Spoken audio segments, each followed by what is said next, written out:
Seja muito bem-vindo a mais um Godcast, o seu podcast cristão. Estou aqui com ele que veio lá de Anápolis para falar com a gente hoje. Eu já vou apresentar ele para você. Ele, olha, tem feito muita polêmica lá no TikTok, agora no Instagram também. E quando eu peguei um vídeo dele, eu falei, esse aqui vai arrumar problema.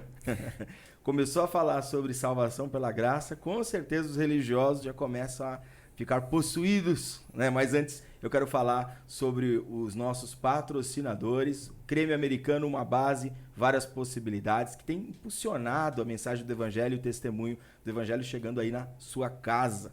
Vai mudar completamente a forma que você faz delivery de milkshake, presente nas melhores hamburguerias do Brasil. Delivery de milkshake de 35 a 45 minutos sem perder a consistência. Tá aqui na descrição os contatos do Creme Americano. É só entrar lá. Fala lá com o João e com o Ricardo. Vai lá, fala com eles que eles vão com certeza te dar assistência de forma excelente. E Vivendo o Evangelho, nosso curso também, que vai te instruir no caminho do Evangelho. Valor super acessível de R$19,99.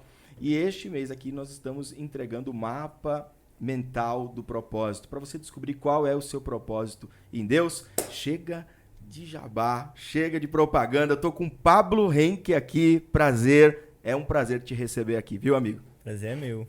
Valeu, que legal. Você veio de Anápolis. Anápolis, Goiás. Como é que é Anápolis? Anápolis é uma cidade média, lá tem o distrito Água Industrial, né? É conhecida por causa do DAIA, né? Que tem bastante emprego. Normalmente quem vem de outros estados vai lá para Anápolis, porque o emprego lá é mais fácil. Então Anápolis é conhecido por causa do DAIA mesmo. Entendi. O que é? Industrial é o quê? Pecuária ou... É um bairro somente de empresas. É um bairro enorme, cheio de empresa. Só para isso. Interessante. Eu nunca vi um bairro assim. Só. Eu entrei até num condomínio próximo aqui que tinha só empresas, né? Agora eu não conheço um bairro inteiro só de empresas. Só de empresa. Inclusive eles têm a cidadezinha deles lá, é cidade industrial, para morar as pessoas que trabalham lá no DAIA também. Que incrível. E o DAIA faz o quê? Qual que é a finalidade? Tudo. Qualquer tipo de empresa tem lá, todos os tipos. Deve ter tido algum favor político, né, para poder montar empresa lá. Muitas empresas saíram de São Paulo por questões de impostos, né? E aí foram para cidades e outras regiões. Com certeza deve ter tido isso aí, né? E lá, assim, aí falta emprego na região ou não? Porque com certeza deve ter migrado muita gente para lá, né? Emprego não falta lá, né? Mas especialização falta bastante. Mas quem se especializa... Não fica sem. Não fica sem emprego. Interessante isso aí. Mas eu acho que é assim em qualquer lugar, né? Tá gostando de São Paulo?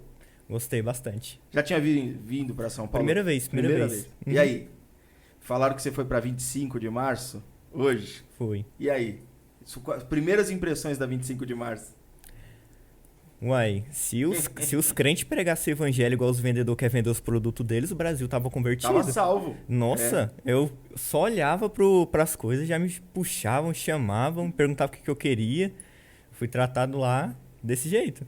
Né, quem tá Esse cara aqui é bem também, persistente. A esposa do Pablo tá aqui também. Yasmine. Tá também. Yasmine. Olha que nome diferente. Eu achei que era Yasmin. Yasmine. E a amiga de vocês também, que levou vocês até a 25. Ela é nossa amiga, é minha parceira de ministério também. Ela legal, prazer recebê-los aqui. Viu? Me ajuda bastante. Ela é líder comigo lá na família. Que legal. E vocês comeram sanduíche de mortadela ou não conseguiram? A gente foi lá só pra isso, lá na 25, só pra comer o sanduíche de mortadela. Famoso, né? Demais. E aí, gostaram? Gostei, bastante. Por mim, eu só comi amanhã, né? Nossa, encheu muito. Muito bom, muito bom. Quanto tá o preço do sanduíche de mortadela lá? Tá muito acho caro? Que foi 43, mas serve 3 pessoas. Mas eu comi sozinho, né? Elas não quiseram. Serve 3, mas você comeu... Teve que pedir 3 lanches, ou não? Não, um só serve 3. Um só serve 3? Só. Eu comi tudo sozinho, quase. Elas não quiseram, graças a Deus. Tá certo. Graças a Deus elas não quiseram. Graças a Deus, né?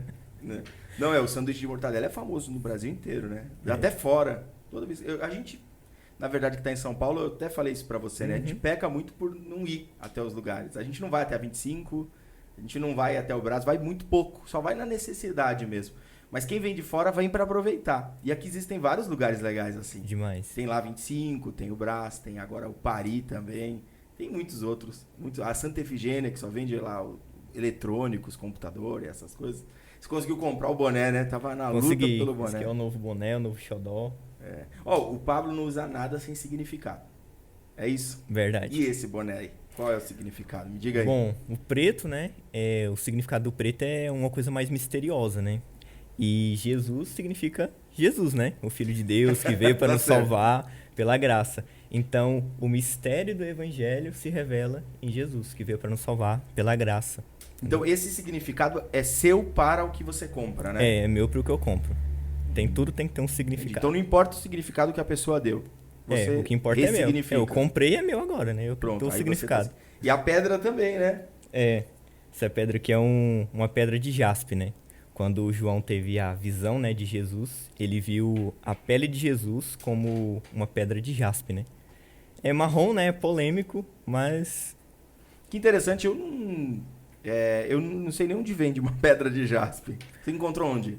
Bom, eu encontrei lá na Praça da Liberdade. Liberdade. Não, Você... Praça da Liberdade não, no Jardim. Sei lá o nome daquele negócio. Liberdade, Japão Liberdade, que tem aqui em São Paulo. Comprei Sim, lá mesmo, eu vim pra cá. Liberdade é um bairro japonês aqui em São Paulo. E tinham muitas pedras lá, muitas. Aí eu lembrei dessa aqui, que tá a descrição em Apocalipse, né? Que Jesus tem a pele cor da pedra de jaspe. Eu comprei. Oh, legal. Pablo, quando foi que você conheceu esse evangelho verdadeiro sobre graça, salvação pela graça? Qual foi o seu primeiro encontro com esse tipo de conteúdo que mudou provavelmente sua vida para sempre? Você nunca mais é o mesmo depois que encontra a salvação pela graça. Todos os ritos desmoronam, todas as metodologias, toda doutrina fundamentada apenas em eclesia, ela desmorona também. E começa a ser um confronto para aqueles que seguem a religião. Você é livre disso. Quando foi seu primeiro encontro com isso? É uma história meio longa, vou tentar Vamos resumir lá. aqui. Vamos lá, eu quero ouvir. Eu cresci, né, num ambiente bem religioso, né? Família inteira religiosa. Evangélicos ou católicos? Não, eu cresci na família católica, né? Tá. Aí eu aderi à religião católica para da minha família, para dos meus pais, né? Então eu sempre tive um medo tremendo do inferno, né? Quando a gente é natural, a gente é naturalmente religioso. Toda religião, todo ser humano normal, ele que crê em Deus, ele tem medo de um juízo, né? E o natural. Minha mãe lia pra mim, era isso, né? Ela pegava a Bíblia lá pra mim, ela falou do inferno, né? Que a gente tinha que se comportar bem. Aí eu ia pra igreja também, o padre reforçava isso. Tem que obedecer, tem que seguir tudinho certinho, porque senão é pro inferno. Se você tiver sorte, é purgatório.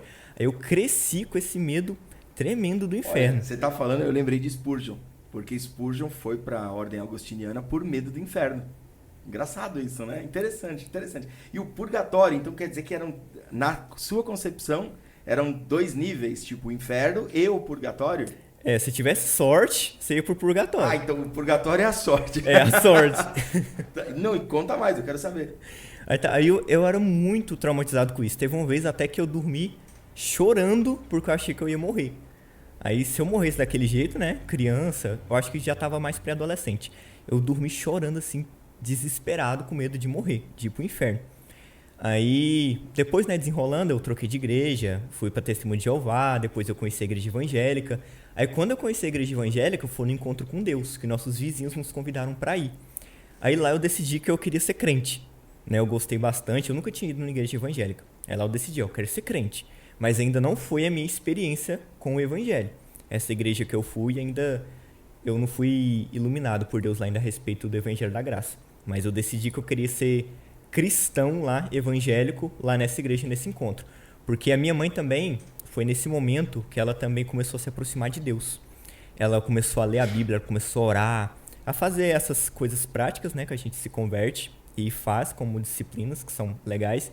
Aí teve uma vez que ela estava orando lá em casa, e a casa começou a encher de incenso, uma fumaça branca. E minha mãe, ela começou a ouvir anjos. E foi uma experiência espiritual. Experiência muito espiritual e física. A casa encheu de incenso quando ela estava orando, ela orou pela casa toda. E aquilo lá, eu tive a convicção que o mundo espiritual realmente existia. Aí depois, né, a gente lê na Bíblia, a gente viu lá em Apocalipse que as nossas orações sobem como um incenso com cheiro agradável a Deus. Então, tudo é difícil, é inexplicável aquela experiência. Então, aquilo lá foi o marco, quando eu realmente decidi que queria realmente seguir a Jesus de verdade. Porque desde criança eu já seguia, né? Até uma coisa engraçada que por causa do medo do inferno, eu era muito santo, né? Eu era taxado na escola de santo, porque eu não ficava com as menininhas. Teve a primeira mulher que eu beijei foi minha esposa, pra casar já.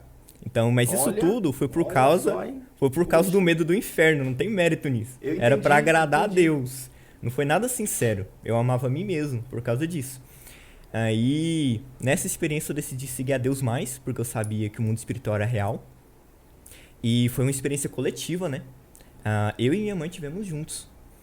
Aí depois, a gente saiu daquela igreja e eu fiquei, acho que uns 2 anos sem congregar em igreja nenhuma.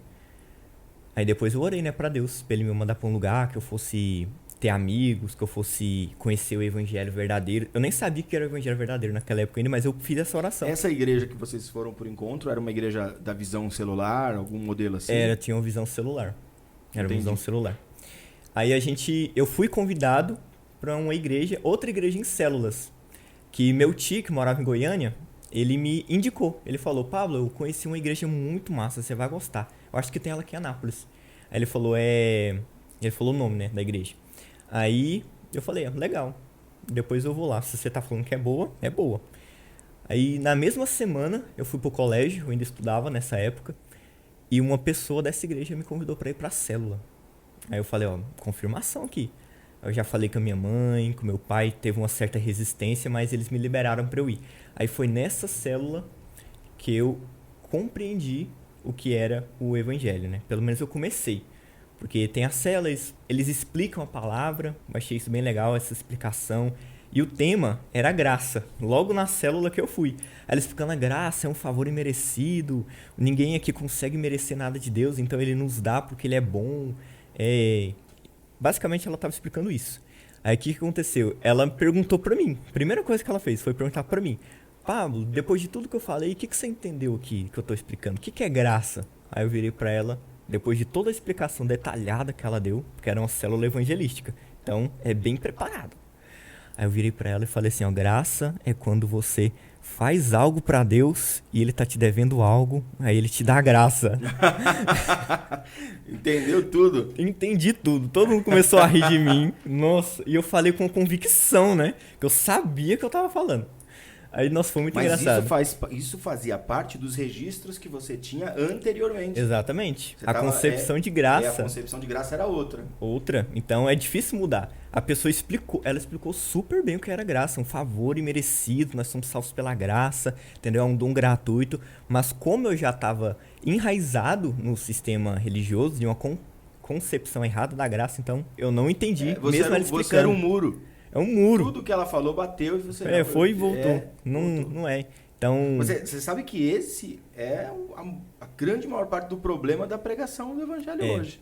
Ela encontra um muro religioso e volta. E aí você vira o herege, né?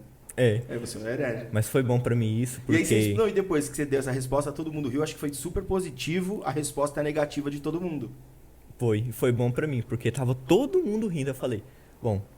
Ou eu tô certo e todo mundo tá errado, mas como eu sou minoria, então eu tô errado. Então tem alguma coisa... Aí depois ela me explicou que era graça.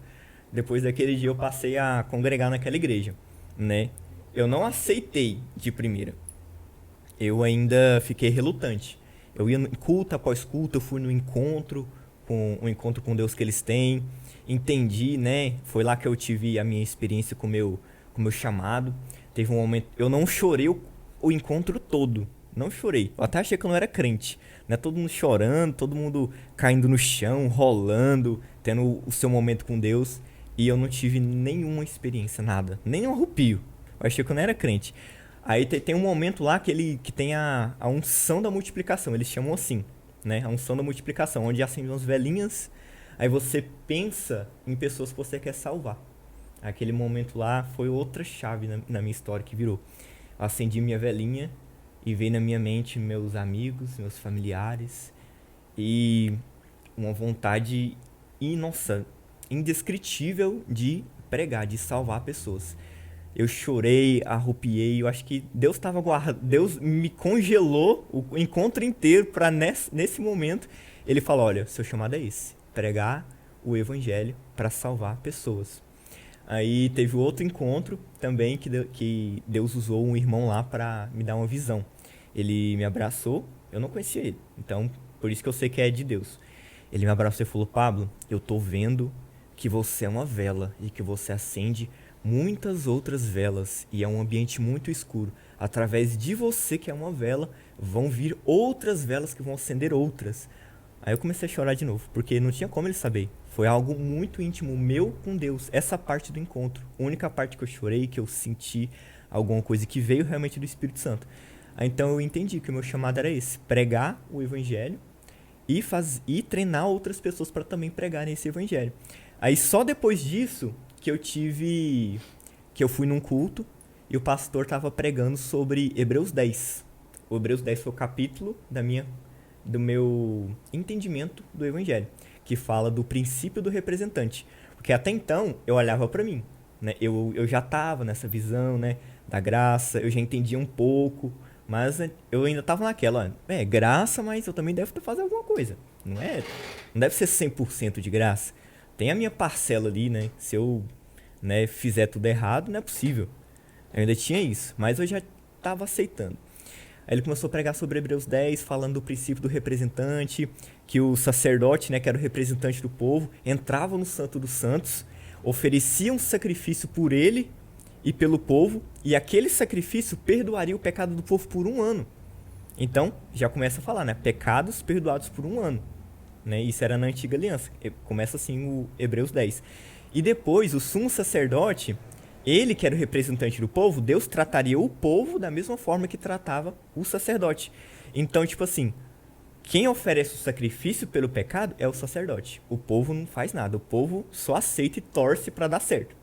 Então, o povo, não importa os atos deles. O que importa é se o sumo sacerdote é legal. Se Deus aceitou o sumo sacerdote.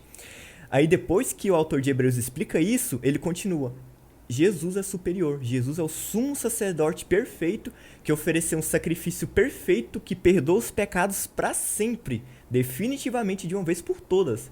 Aí eu já falei, tá acontecendo alguma coisa.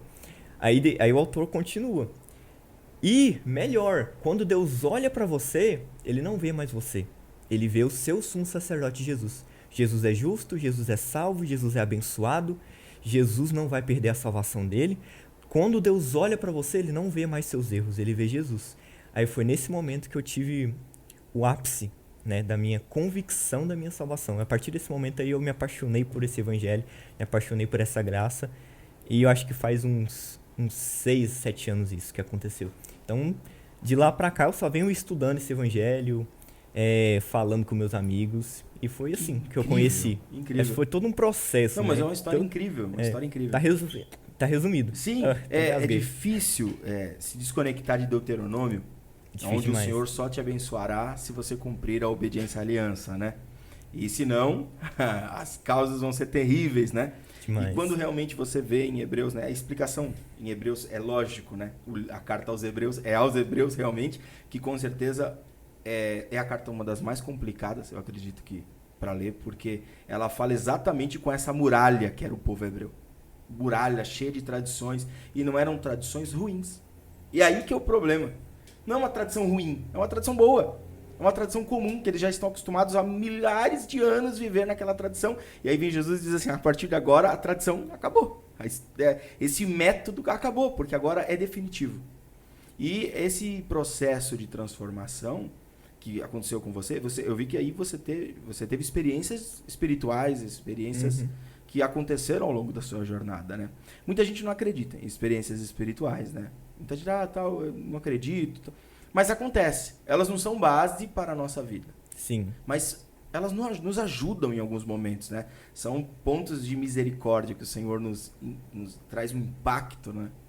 Espiritual que muda a nossa trajetória, que nos marca, que nos leva, a gente leva isso para sempre, como você trouxe para cá hoje no podcast, falando para muitas pessoas, né, sobre a sua experiência espiritual. Agora, essa questão da graça, aí ela chegou até você. Na igreja que você estava era tudo bem aceito essa visão da graça. Só que você parece que deu um passo a mais. Porque realmente a graça é um passo além de tudo isso. Porque assim, eu já vi muitas igrejas falar sobre a graça dessa mesma maneira, mas quando a graça ela bate com algumas doutrinas da igreja, eles barram a graça. Não, fica aí do lado de fora, fecha a porta. Ou seja, costuram o véu do templo, do santo lugar. Sabe? Costurar o véu de novo? Sei. Aqui não, porque aqui são as nossas doutrinas.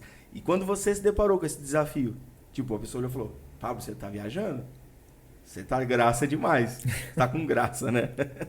Não, O que aconteceu? É. O que você prega tá além do que a religião permite. Sim, muito além. Até essa questão, né? Tem várias igrejas que pregam a graça até um certo ponto. Existem várias visões dentro do cristianismo que pregam a graça até um certo ponto, né? Mas eu não tive... Os meus problemas com a graça surgiram bem depois, né? Que eu saí dessa igreja, que eu me desmembrei dessa igreja, mas eu não saí por causa da visão da graça. Eu tive alguns conflitos internos, foi uma fase muito difícil da minha vida. Eu tive alguns conflitos e eu resolvi sair dessa denominação. Mas eu também entendi que meu tempo lá já tinha acabado, eu já não ia aprender mais nada lá. Deus estava realmente me levando para um outro passo. Essa foi a segunda etapa da minha vida. Depois eu casei, construí minha família. Teve esse período de tempo, né? Depois que eu saí de lá, eu casei, construí minha família, tive meu filho. Hoje a gente tem nossa casa. Então, você tá casado há quanto tempo? 2 anos. 2 ou 3. 3. Não sou horrível com números. Eu acho que é 3. 3 ou 2? 2,5. Eu também fico meio confuso quanto tempo faz que eu casei. Mas o meu já fazem 11. Mais ou menos. Faz muito tempo. E foi isso. Aí depois... então você construiu sua família fora, você não estava congregando? Não. Ah, tá. Não. Legal. Depois que eu saía, eu construí minha família. Olha, quem não vai na igreja, vai pro purgatório. Aí se for purgatório, tá bom, né? Pra quem tá no purgatório, exatamente. Quem purgatório, tá no purgatório ainda tá é bom. salvo. É bom. Purgatório tá salvo, né? Não vai pro inferno ainda. Que aconteceu? Depois que eu casei, construí minha família, eu voltei, lançou o TikTok, né? Lançou o TikTok. 2020? 2020? Volta, né? Não, aqui no Brasil, começou a ficar mais famoso. Aí eu vi um amigo meu postando vídeo dele no TikTok, era meu colega lá de serviço. Nossa, ó que Pablo, ó o meu vídeo aqui, 6 mil visualizações, eu tô dançando. Aí eu, rapaz, ele é meu amigo, grava vídeo, e tem visualização, e tem curtida, tem quem gosta, por que não eu? Aí ele gravava as dancinhas, as dancinhas, né? Dele. Naquela época eu fazia fama, era isso. Aí eu despertei e falei, bom, eu tava com preconceito, agora eu não tô mais. Então eu acho que eu vou começar a usar isso aí. Aí eu baixei, né, mas não pra postar vídeo. Eu baixei pra consumir o conteúdo, né, ver como é que era a plataforma. Depois de um tempo eu comecei a postar meme. Aí porque, como eu sabia que esse evangelho era muito resistido, eu postava em forma de memes. Então, todo o meme que eu fazia era falando do evangelho. Essa eu não sabia, não. O meu primeiro conteúdo foi meme. Você criava um meme? Criava um meme. Ah, legal. Lá no meu TikTok tem alguns antigos, mas a maioria eu ocultei pra depois eu postar novamente, porque eles eram muito bons. Só que ninguém entendia, porque tava em forma de uma parábola, de um meme, né? Não tinha como. Aí que foi a nova fase da minha vida, que eu conheci minha amiga, a Elizabeth Riga, eu entrei pro grupo dela. Ela tinha um grupo no WhatsApp de comunidade cristã, né? Uma comunidade cristã que ela tinha, que ela ainda tem, né? Aí eu entrei e Deus me colocou como mestre lá, né? O mestre que trazia os ensinos todos os dias. Aí eu fiquei 1 ano com ela, trazendo estudo bíblico todo dia. E aí eu evolui bastante. Eu me desprendi, eu não fiquei mais com medo de falar da graça. Eu comecei a falar da graça lá todo santo dia. Óbvio que tinha outros assuntos, né? Mas quando você é chamado para alguma coisa, você não presta para falar de outra coisa. Então eu comecei a falar da graça lá, me desenvolvi bastante, me aprofundei mais, porque pregar uma vez, dar uma vez aula na semana é uma coisa, mas agora todos os dias... Não é fácil, não. Tinha vez que eu ia dormir meia-noite, porque o estudo era de manhãzinha.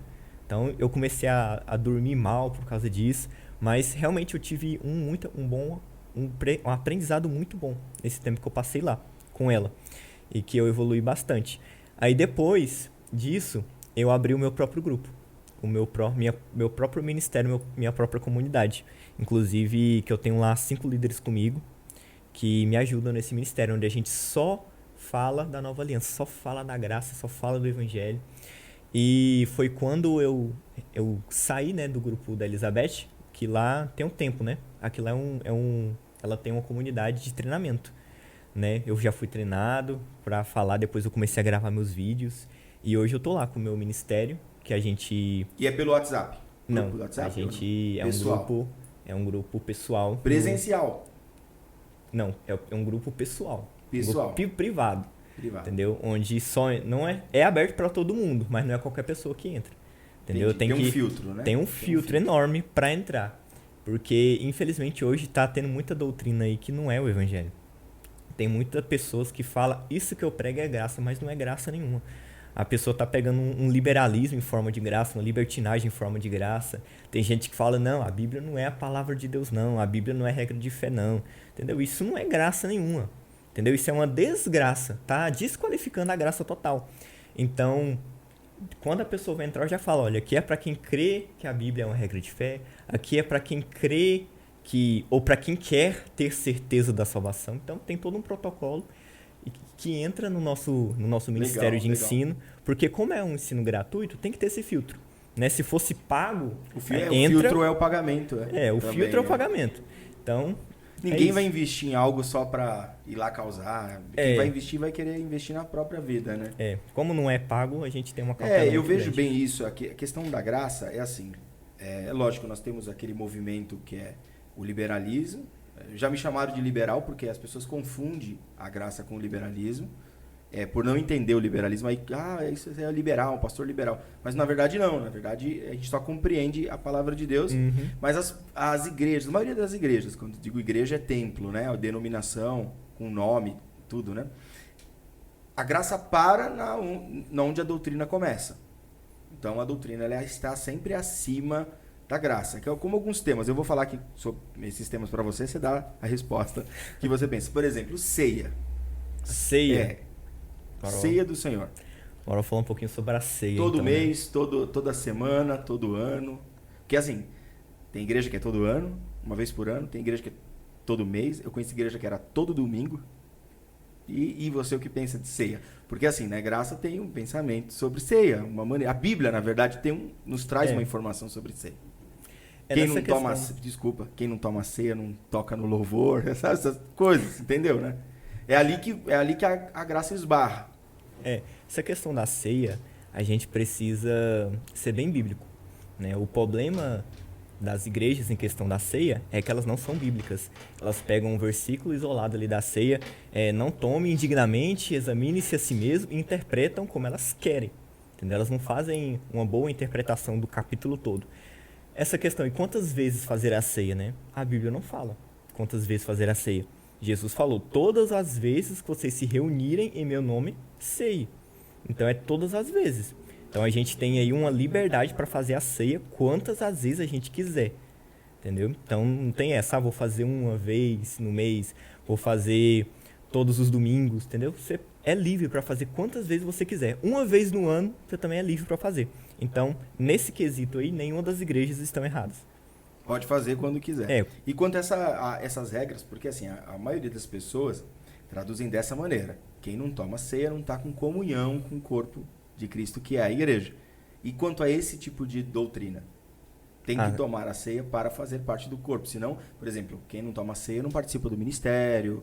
Quem não toma ceia não pode ajudar na igreja aquele mês e assim por diante. São perguntas que eu recebo todos os dias. Então, você recebe essa pergunta, quem não toma ceia não é parte do corpo. Muita igreja, por exemplo, a pessoa não conseguiu tomar ceia naquele domingo, porque, sei lá, o carro quebrou, alguma coisa assim. Aquele mês a pessoa não pode trabalhar porque ela está sem comunhão com o corpo. Ridículo, ridículo. As pessoas... Isso acontece porque o erro está lá atrás, no que é congregar.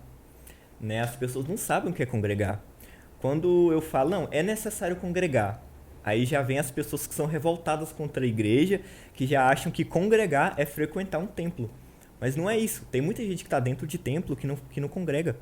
Só está frequentando, só vai ver o culto. Beleza. Pode continuar. Tem muita gente que acha que congregar é só frequentar uma igreja. Mas não é. Tem gente que está lá que só bate ponto. Vim no culto. Pronto. Já fiz meu papel. Mas isso não é congregar. Congregar é você fazer parte de uma família que compactuam da mesma fé que você. É você se abrir para amar, é você se abrir para ser corrigido, para ser ensinado.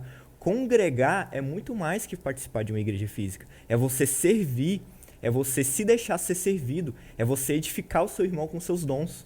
Paulo ele vai falar que queria se reunir com o pessoal de Roma para compartilhar dons, para compartilhar experiência, para se edificar.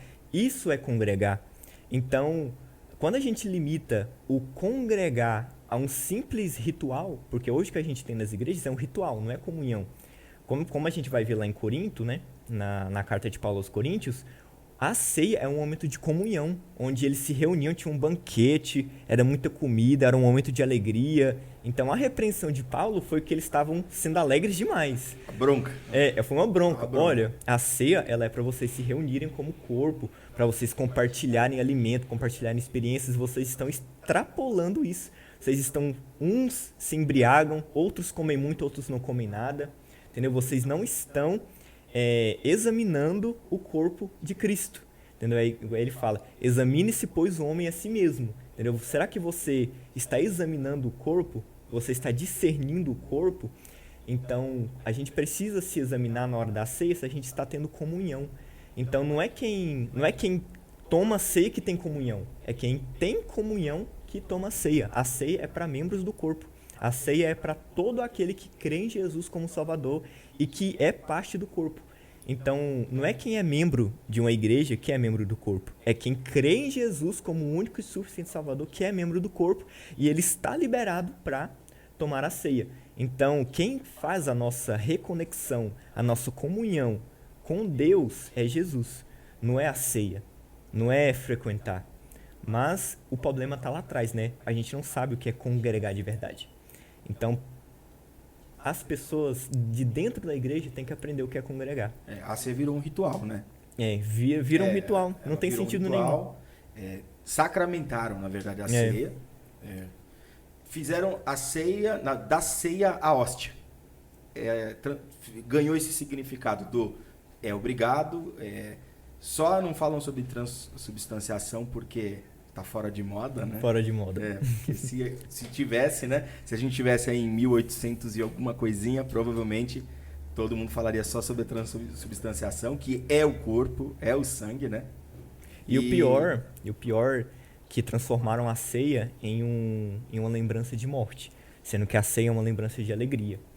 Então, quando a gente vai tomar a ceia, é pra gente lembrar de Cristo, do sacrifício de Cristo. Ele falou, pegue o pão, né, que é a carne dele, que foi moído por nós, no nosso lugar, ele recebeu o castigo, né, no nosso lugar, ele levou nossas doenças. Pega o vinho, né, que é o sangue que perdoou nossos pecados. Então é pra gente lembrar que Jesus nos salvou. E quando as pessoas ceiam hoje, é para lembrar do pecado. Então, hoje a ceia é mais um culto ao pecado do que um culto ao sacrifício de Jesus. Isso é o mais sério. Então, se o próprio Deus perdoou os nossos pecados de uma forma tão grande que ele até se esquece dos nossos pecados, que está lá em Hebreus 10 também, Deus ele diz, eu jamais me lembrarei de seus pecados e das suas iniquidades, para sempre, pois uma vez que os pecados foram perdoados, não necessita mais de sacrifícios. Então Jesus morreu de uma vez para sempre. Então quando a gente vai ceiar e fica pensando, nossa, será que eu estou em pecado? Será que esse pecado aqui está perdoado? Será que eu sou digno disso aqui? Isso não é a ceia. A ceia é para você lembrar do que Jesus fez. A convicção da salvação, Você tem que tomar aquilo ali, você tem que renovar a sua convicção. Você tem que entender, eu pequei de manhã, não, então esse sangue aqui vai perdoar o resto. Até o Tinha que ser assim, o convite, né, da ceia é a todos. Uhum. Né? E o direito de examinar é somente a própria pessoa. Sim, examine-se a si mesmo. Nunca examina o outro. Ele não está com condições de tomar ceia. E é isso que acontece constantemente. Eu tive várias questões aqui sobre ceia, até uma extremamente polêmica, não sei se você viu nas perguntas, e a minha resposta era sempre essa: você não tem direito de examinar o próximo. Né? Toda vez que você foi examinar o próximo, Jesus corrigiu. Uhum. Né? E, de fato, Paulo instrui em examine-se o homem a si mesmo. Né? Essa palavra examinar é perícia. E não é só o examinar o agora, né? Estou em pecado. Né? É examinar a sua vida, fazer uma perícia e ver o quanto o sacrifício de Cristo foi válido para te resgatar da morte para uma nova vida, né? E compreender isso, né? Então, o examinar o homem a si mesmo é só ver se ele compreendeu a vida. E não se ele é um pecador. Se ele compreendeu a graça, né? Sim. E transportou para uma nova vida, né? Sim, quando a gente vai olhar no começo desse assunto sobre ceia, lá na Carta aos Coríntios, a gente vê que Paulo começa em um assunto e termina com o mesmo assunto. Então, quando a gente vai ler o indignamente e o examine-se, pois o homem a si mesmo, a gente, lendo o contexto, a gente entende o que é tomar indignamente e a gente entende por que a gente tem que se examinar. E o interessante é que Paulo fala, examine-se e tome. Então, é uma ordem. Não é examine-se e não tome. Não existe essa opção, não tome. Examine-se e toma. Entendeu? O que as pessoas falam hoje? Não, examine-se para ver se você pode. Não, é examine e toma. Se examinou, não é ali não é questionamento, né? Não é um questionamento, é uma ordem. Examine-se e tome. Então aí a gente já vê que as pessoas interpretam errado. Vou dar um resumo aqui. Paulo começa falando da folia que estava tendo na hora da ceia, né? Que o pessoal de Corinto, a cultura deles era bem libertina, né? Sim. Parece mais uma festa, né? Parece mais uma rave, aquela igreja. Bebedeira, open bar. Demais, ixi. Sexo ilícito lá rolava solto naquela igreja. Então, a tradição dos deuses, fazendo um estudo sobre os deuses antigos, a grande maioria dos deuses eram oferecidos orgias para eles. E uma das primeiras frentes que não traz a orgia como uma maneira de sacrifício é o Deus de Israel, né? Que depois em Cristo vem ser aperfeiçoado. Então, quando o evangelho vai chegar aos gentios, eles, poxa, vamos continuar, né, as nossas práticas, porque esse é um mais libertino, provavelmente. E não era bem assim. Não era bem assim. O Corinto é impressionante, porque ele se confunde exatamente pelos maus costumes anteriores, né? Sim. Aí Paulo dá a bronca de Paulo é uma deliciosa, né? Ixi, não, Eu melhor amo ver carta. Paulo dar bronca. A bronca de Paulo ela é ótima. Acho que a gente deveria aprender da bronca que nem Paulo. Porque nos primeiros versículos da carta aos Coríntios, ele fala, aos santos que estão em Corintos, chamados para a santificação. Se o cara tá libertino, bebendo, deitando com a madrasta, eu vou chegar nele e falar, ô seu santo... Você chutou o balde agora. Ô santo. Não, eu vou falar, você é você nem é crente. Você não é crente, você vai se converter. E Paulo chega neles, sabendo a farra que tava lá e fala, santos. Então, Paulo compreendia a imaturidade deles, né? Ele não queria dar feijoada para beber. Ele sabia que era o momento do leite, mas que não era para tomar leite para sempre. Isso é incrível. Você vai tomar leite agora, mas você vai crescer. Você tem que crescer, né? Exatamente. Maturidade, né? Maturidade cristã. Maturidade. Então, não é incrível, mas a bronca que eu mais gosto de Paulo tá em Gálatas. Gálatas é a melhor carta dele. Ali é onde eu mais gosto ali. Minha tia mora em Barretos. É mais perto de vocês, Barretos, ou não? Eu não sei nada do Brasil. Eu não sei nem os caminhos aqui em volta do estúdio aqui. Minha tia falou, tô lendo Gálatas há 6 meses. E ele não consegue parar de ler Gálatas, porque Gálatas é muito profundo. É um texto profundo demais. Extremamente profundo. Mas as broncas de Paulo em Gálatas eu acho incrível. Eu falo, caramba, Paulo em Gálatas, ele adverte gente grande, sabe? Pedro. Grandes players do evangelho, né? E sem medo. Isso que é o mais incrível. Sem medo. Em público. Só que a correção de Paulo em Gálatas e em Corinto são correções totalmente distintas. Diferente. Ótimo contrastar Gálatas com Corinto. Olha pra você ver. Quando o assunto é pecado, Paulo trata de uma forma. Paulo fala, santos, vocês são santos, lembrem de quem vocês são. Vocês foram comprados por Cristo. Vocês são templo do Espírito Santo. Isso eu estou citando Coríntios. Ele fala tudo isso na repreensão. Ele fala, vocês não podem agir dessa forma que vocês estão agindo, porque vocês são santos, vocês são templos do Espírito Santo. Cristo habita no coração de vocês. Vocês são morada do Espírito Santo e vocês querem juntar o Espírito Santo a tudo isso que vocês fazem. Vocês não podem agir assim. Entendeu? É assim que Paulo corrige Corinto. Os caras libertinos. Mas quando ele vai corrigir Gálatas, não tem nem apresentação. A correção em Corinto, ele está corrigindo sexo ilícito, bebedeira, traição, fofoca. É isso que ele está corrigindo. Agora, como ele trata a religiosidade lá em Gálatas? Não tem nem oi. Não tem. Não tem nenhum. Me impressiona que vocês estejam passando para outro evangelho. Que na verdade não é outro evangelho. Quem prega esse evangelho é amaldiçoado. Quem prega esse evangelho devia até se castrar. Quem crê nesse evangelho recebe maldição. Paulo chega na voadeira. Eu gosto do que espírito te enfeitiçou. Enfeitiçou. Crê na religiosidade, crê no legalismo é feitiçaria. Ele fala, vocês ficaram loucos, tolos, sem juízo, para crer que a salvação não é pela fé. Vocês creem realmente que vocês podem manter o Espírito Santo por causa das suas obras? Vocês querem aperfeiçoar a vocês mesmos por obras? Paulo chama eles de tolos. Com os coríntios, ele, né, não que pecado... Templo do Espírito Santo. Não que pecado e religiosidade seja pior. São duas coisas horríveis. Ser libertino e ser religioso é horrível. Mas o tratamento de Paulo para cada um dos assuntos é diferente. Quando Paulo corrige ali a religiosidade em Gálatas, ele está corrigindo um homem barbado. Né? E que está vivendo pela graça, mas quer voltar aos princípios da religião para impressionar homens. Sim. E em Corinto ele está corrigindo um bebê que derrubou o copo de Coca-Cola no tapete da sala. Por causa da cultura, né? Não, mas é incrível isso. Você está corrigindo uma criança. E essa coisa de corrigir uma criança, ele sabe lidar com... esqueci agora o nome. Como é que cria o filho?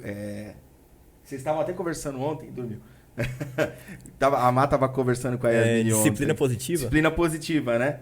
Filho, daqui a pouco o pai vai ver... Mas nós vamos conversar, filho, não pode isso. Tá? É assim, você corrige o filho com carinho, com amor, explica o caminho. E é o que Paulo está fazendo em Corinto. Não deixa de advertir, mas com todo o carinho, para que ali ninguém se machuque, ninguém fique frustrado, ninguém receba uma palavra dura demais. E em Gálatas ele sentou o homem barbado lá, que acabou de fazer um negócio ilícito e falou, seu tolo, enfeiticeiro, tá querendo voltar às más obras. E eles nem tinham pecado, né, igual Corinto. Né? A pregação da igreja precisa ser Gálatas. Sim, a pregação da igreja precisa ser Gálatas. Mas a gente precisa entender, será que essa pessoa é Corinto? Será que ela é Romano? Será que ela é Gálatas? E é isso que aconteceu, né? O pessoal lá de Corinto, né? Só encerrando o assunto da ceia. Tá bom. Comentar sobre nós fugimos, né? Comentar sobre o indignamente. Tá. O que é esse indignamente que o povo fala? Tomar a ceia indignamente, né? Indignamente, ele é um advérbio de modo, né? Então, a primeira coisa que a gente tem que saber para ler a Bíblia é português, né? As pessoas falam que tomar indignamente é você ser digno ou não, né? Mas não, na verdade é um advérbio, né? É como você faz, a maneira. Será que eu estou mexendo esse copo de maneira digna? Tem diferença. Será que eu estou mexendo de maneira digna ou eu sou indigno de mexer? É totalmente diferente. Então, Paulo está falando que a forma que eles estavam fazendo era uma forma indigna. E que forma é essa? Nos versículos anteriores eles falam, um toma a ceia antes do outro, uns não tomam a ceia porque come tudo e não deixa para o outro. Não sobrou para quem não tinha. Vocês estavam se embriagando na hora da ceia, entendeu? O vinho, ele é alcoólico, né? O vinho da ceia ele é alcoólico, mas não é para você beber para ficar embriagado. Embriaguez, na Bíblia, é pecado, entendeu? Então você precisa controlar como você vai tomar o vinho. Entendeu? Inclusive naquela época era uma taça só de vinho, um cálice só de vinho para todo mundo. Eles compartilhavam o sangue, entendeu? Então não tinha como ninguém ficar bêbado. Era só um pouquinho para cada. Então Paulo estava advertindo que o modo indigno deles não poderia continuar. Então indignamente não é um adjetivo, não é se você é digno, não é se eu sou digno, porque ninguém é digno. Quem pode dizer eu sou digno de tomar o corpo e o sangue de Jesus?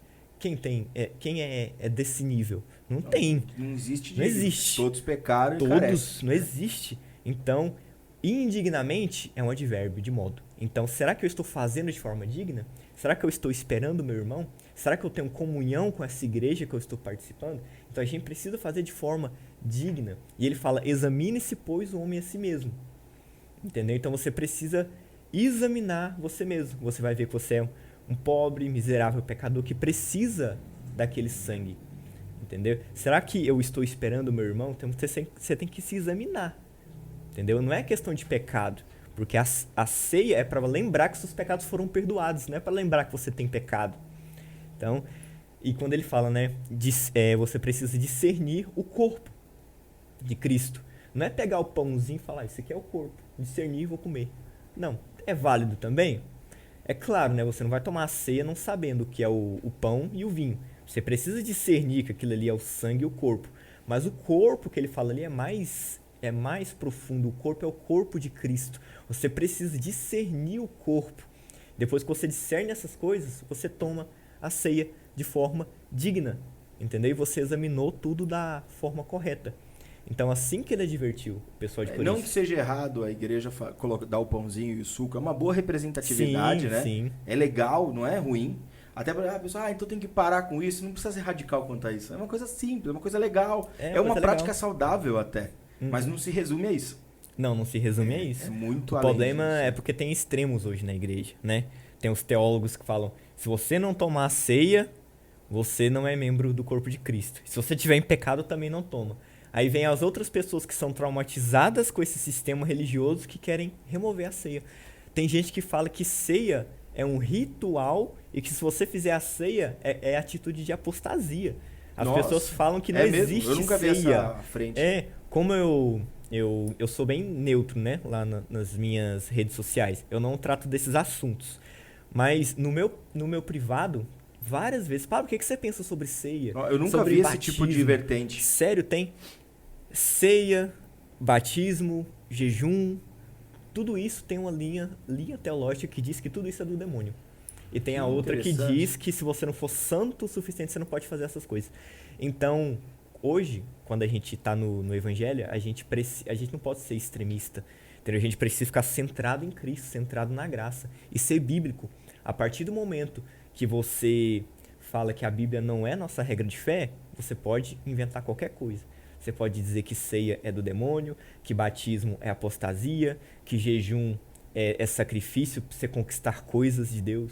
Então, tem esse desequilíbrio. Mas o movimento, tem esse extremo e tem o outro. Tem um outro. Tem o outro extremo que a ceia é extremamente, é o culto mais importante. Tanto é que isso você sabe, as igrejas no dia de ceia estão mais lotadas. Isso é normal, né? Mas você vê que isso é um tradicionalismo. Sim. Até porque não é Santa Ceia, é a ceia do Senhor, né? A ceia do Senhor. E que Jesus mandou. Essa coisa de Santa Ceia é construção da igreja para divinizar, né? Na verdade, tudo girava em torno do valor do dinheiro, né? Então, eles canonizavam, santificavam aquilo que eles queriam, como a ceia, a hóstia, o culto, o jejum, a participação, as indulgências, e assim ia, né? Mas isso é uma construção da igreja que está na nossa herança cristã hoje. Ixi, tem muita coisa que é herança. Tem gente que acredita que o batismo salva, herança também da católica. Não, a questão da Santa Ceia também é tudo questão da católica. Até também. Eu falei ontem sobre isso. O batismo era o batismo de crianças, né? E aí depois vem os anabatistas e faz o rebatismo, que é o batismo de consciência, que é mais parecido com o de João Batista, né? E eu estava falando ontem que a igreja, na verdade os reformadores, como Martinho Lutero, Zwinglio, Calvino, eles perseguiam os rebatizadores e matavam os rebatizadores. Matavam também. E essa tradição até me perguntaram, mas o batismo não salva? Quando Jesus diz, você é batizado, né? Mas não é o descer numa porção de água, não é isso, né? Aquilo ali é apenas o ato público, a demonstração. E aí as pessoas ficam com dúvida disso, né? Mas não foi batizado, morreu no hospital. O que acontece, né? Será que foi salvo? O bandido na cruz, o ladrão, foi salvo sem ceia, acho que nunca participou de um culto. Nunca. Nunca. O culto que ele participou foi o culto da cruz. Foi. Porque acho que nunca participou de outro momento. E ali, naquele momento, Jesus fez koinonia com ele. Fez comunhão, fez ágape, que é até onde eu quero pontuar na ceia. Os dois princípios das ceias é a ágape e koinonia. Comunhão e amor. Né?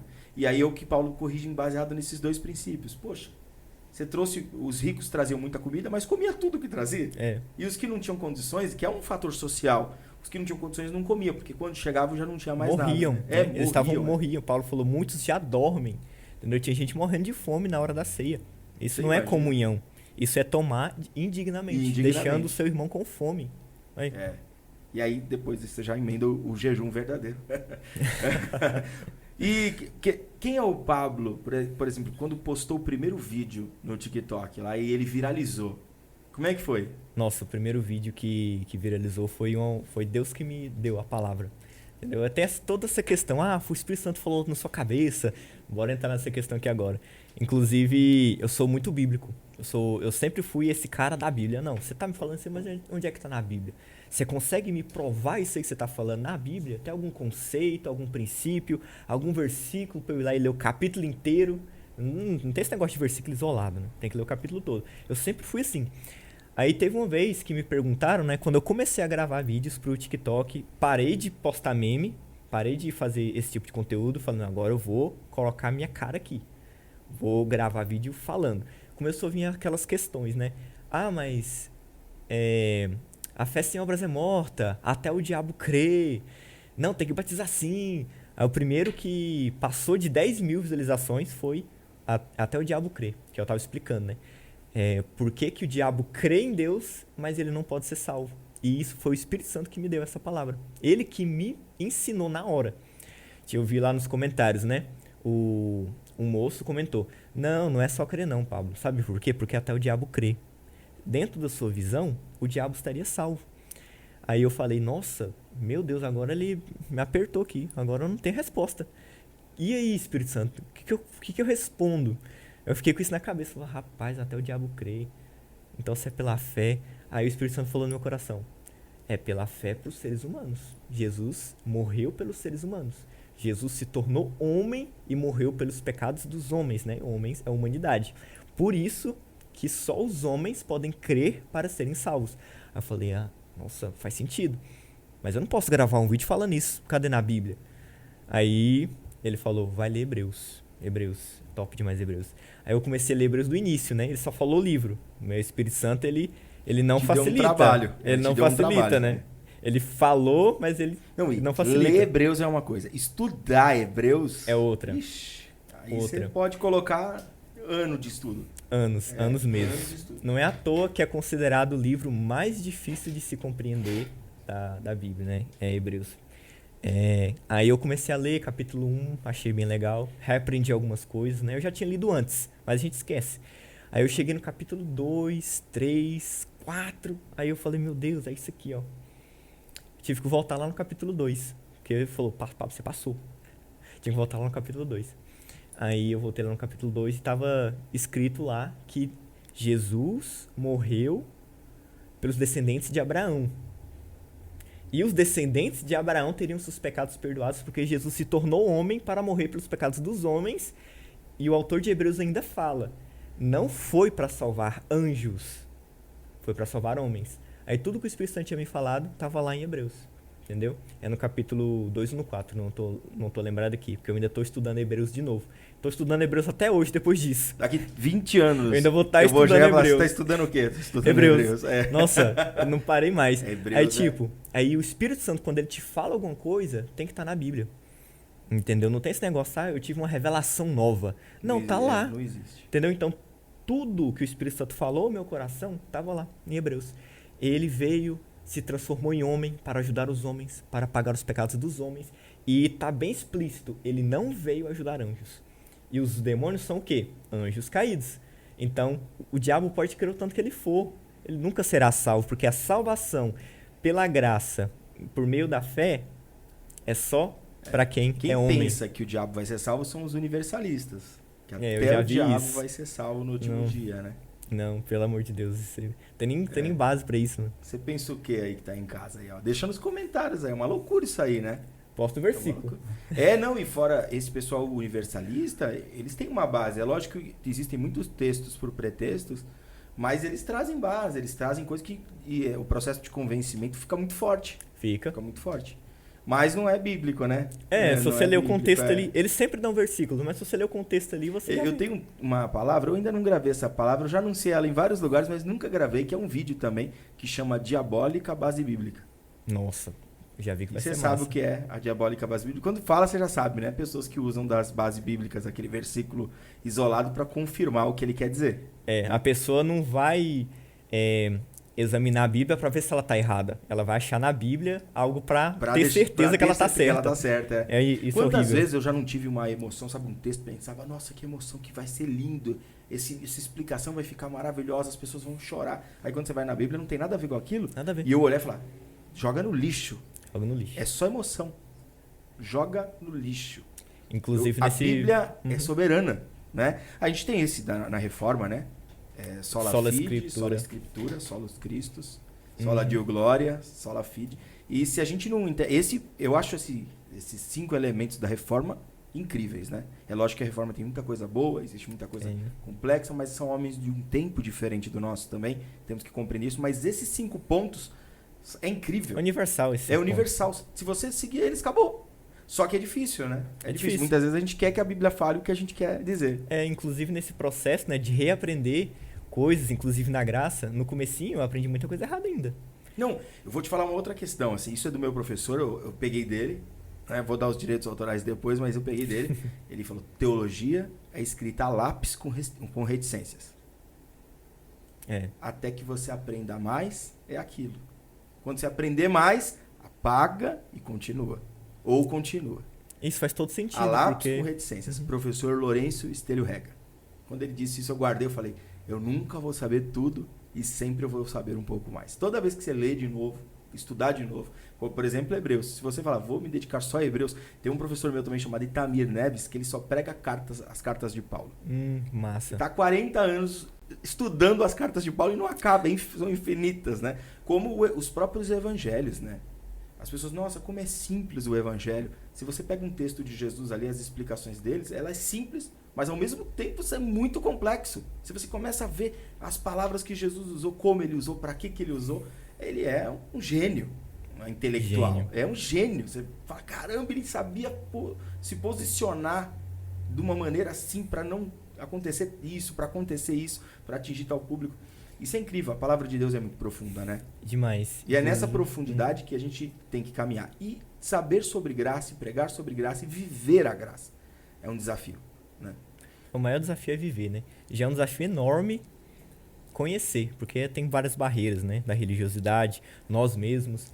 Às vezes eu vejo que eu mesmo é maior que a barreira da religiosidade. Se você for religioso e for sincero com a Bíblia, se você abraça ela como Deus falando com você, não vai demorar muito para você deixar de ser religioso. Né? A pessoa vai te dar ali uma prova na Bíblia, um contexto, um estudo. Não, você vai ver que você está errado. Mas quando o seu Deus nem é a Bíblia e é você mesmo, pode mostrar a Bíblia para você. O Espírito Santo pode falar com você que você nunca vai deixar de ser religioso. Então, o problema mesmo, quando as pessoas entendem a graça, elas entendem uma graça distorcida, elas não evoluem também. Elas não evoluem. Elas falam, mas na graça, no sistema religioso, o jejum era para isso. Então, vou vir para a graça, corto o jejum. Vou vir para a graça, corto o batismo. Vou vir para a graça, corto ceia. Vou vir para a graça, corto o templo. Entendeu? Vou vir para a graça, a pessoa quase se corta da vida. Acabou. Falta ela morrer, porque ela quer viver no meio do mato, isolada. Jesus deixa claro, né? Corta o que te faz pecar. Então devia morrer, né? Cabeça. Ai. Corta a cabeça, né? Essa questão da teologia, a gente precisa ser muito humilde, porque teologia, né, é estudar Deus. E Deus é infinito. Nós podemos estudar Deus? Não podemos. Nós somos seres finitos. Deus revelou na palavra o que ele quis. Entendeu? Então a Bíblia é somente isso, é Deus revelando pra gente o que a gente tem que saber. Então o que está na Bíblia? Que Jesus veio pagar nossos pecados e que vai voltar para nos buscar. Se você ler de Gênesis e Apocalipse, é só isso. Adão pisou na bola, Jesus veio consertar, prega enquanto Jesus não volta e ele vai voltar para pegar todo mundo. A Bíblia é somente isso. Então é o que a gente tem que saber. Então, em Hebreus também fala, né, que a Bíblia ela foi feita para isso, para revelar Jesus a nós. Entendeu? Então, quando a gente lê a Bíblia, a gente precisa encontrar Jesus. Se a gente não encontrar Jesus na Bíblia, a gente está lendo um livro religioso. Entendeu? É um livro... A Bíblia, se você pegar aqui, vou pegar uma Bíblia, vou pregar sobre Davi. Entendeu? Você é Davi, Golias é seu problema, hoje Deus está te dando uma pedra para derrubar o seu problema. Isso não é Bíblia, isso é um livro qualquer livro de coach tem isso. Entendeu? A pessoa está usando a Bíblia de uma forma muito inútil. Então a gente precisa falar, Davi era Jesus, irmão. Aquela pedra era a lei, que a lei foi escrita em tábuas de quê? Pedra. E com a própria lei, Jesus matou o diabo. Jesus cumpriu toda a lei e o diabo morreu. Porque quando ele cumpre a lei, as exigências da lei que eram contra nós foram cumpridas em Cristo. Então nós estamos livres da lei. A pessoa quer pegar Davi e fazer uma pregação coach, uma pregação religiosa. Só que tudo na Bíblia, de Gênesis e Apocalipse, é sobre Jesus, é sobre o Evangelho. Então... Pode continuar. Eu não lembro de falar.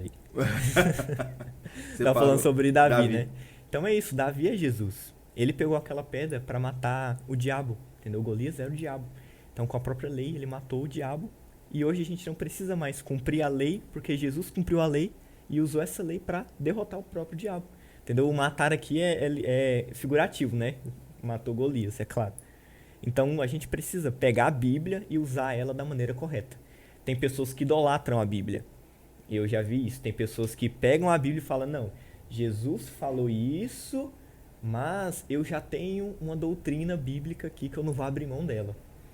Ah, o evangelho é isso aí, não, mas a minha doutrina, entendeu? Tem pessoas que endeusam a Bíblia, colocam a Bíblia superior a Deus, a Jesus, mas tem outras pessoas que querem simplesmente jogar fora.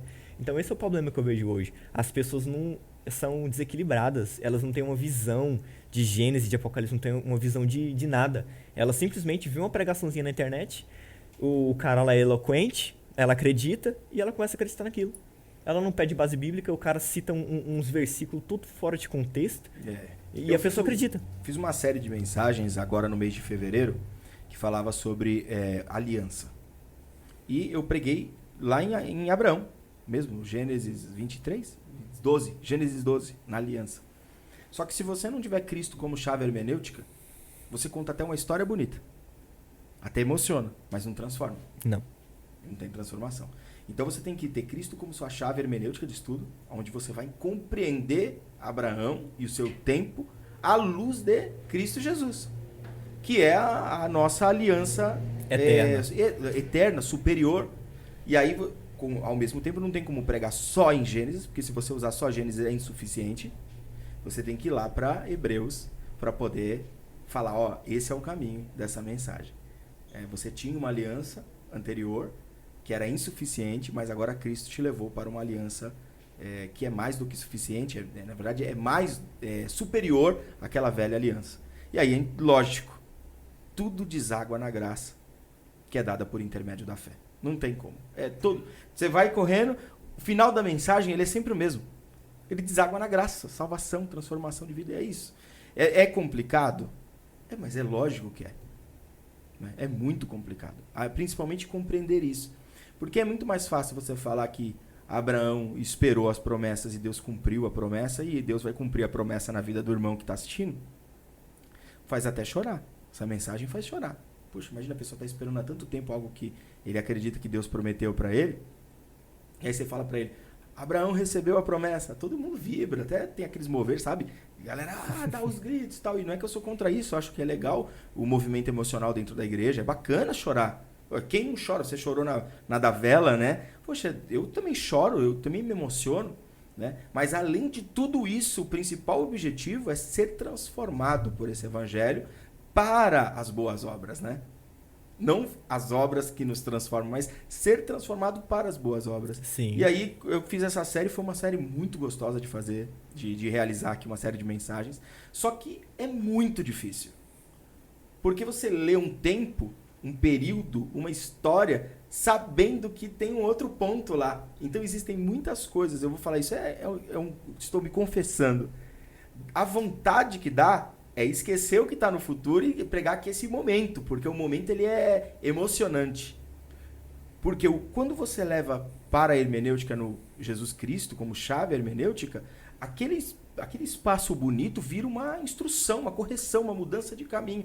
E virar um caminhão numa rua sem saída não é fácil. E é mais ou menos isso. Você pega uma vida que está desgovernada, atrás de promessa, e vai em diversos lugares, aí, igrejas, pega a sua promessa, a pessoa pega no ar e coloca no coração, como se aquilo fosse transformar a vida dela, ela chora. E fora que o movimento coach também bebe dessa mesma fonte, grita que você vai conseguir, atrai coisas boas.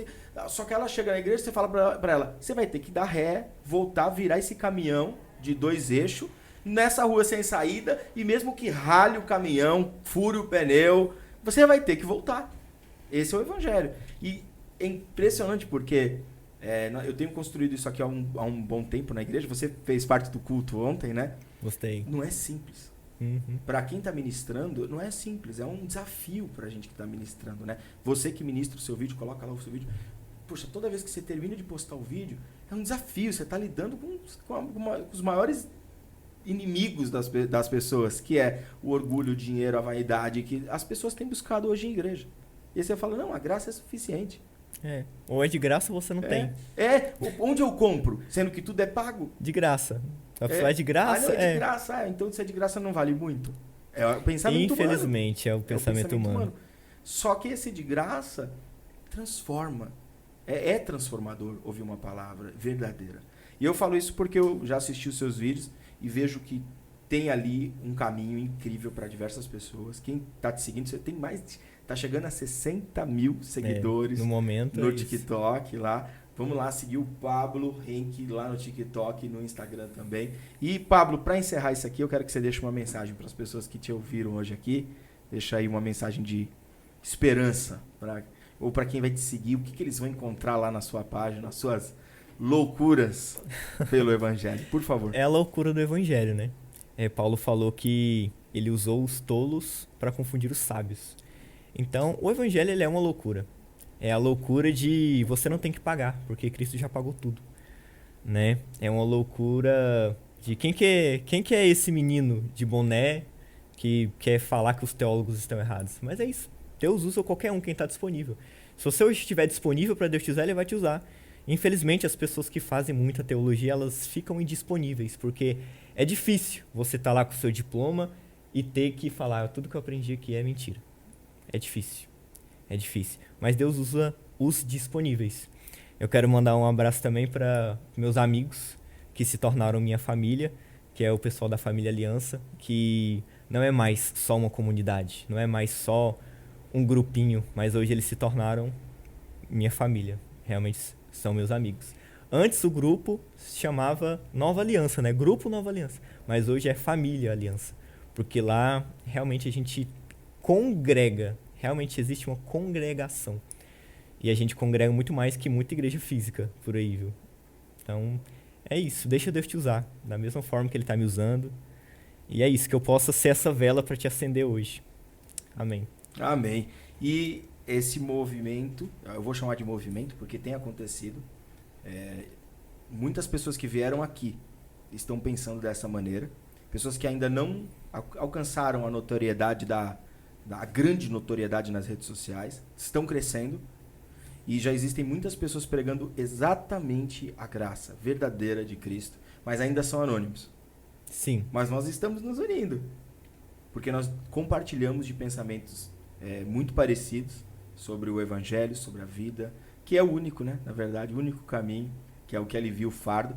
E eu vou falar para você que logo, logo nós vamos ser muitos pregando este Evangelho. E aí o fardo vai ser aliviado, né? As pressões, as perseguições. Não vai ser aliviado não, vai piorar. Piora. Vai piorar. Deus abençoe, Pablo. Obrigado por ter vindo de tão longe para cá e espero que vocês tenham gostado. E eu dei o melhor que eu pude na recepção.